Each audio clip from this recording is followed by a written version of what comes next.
Здравствуйте, ребята! Суммативное оценивание за раздел «Окружающая среда».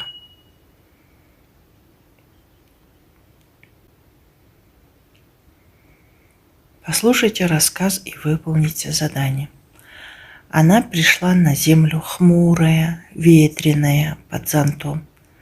«Кто ты?» – спросили дети. «Я – время года осень. Я пришла с дождем, ветром, туманом. Я раскрасила листья на деревьях в красные и желтые цвета. Я тороплю птичек улетать в теплые страны, потому что за мною скоро идет зима. Но зато я увесила ваши сады спелыми яблоками, грушами, сливами, наполнила все огороды овощами.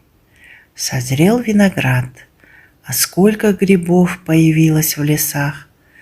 То-то раздолье ребятам.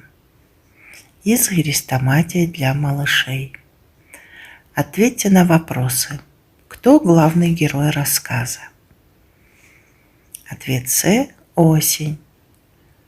О чем идет речь в тексте? Ответ С. О приходе осени.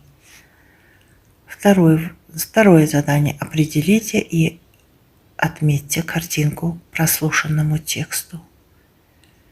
Конечно же, это вторая картинка.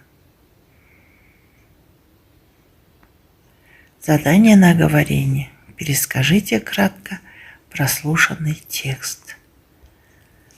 До свидания, ребята. До следующих встреч.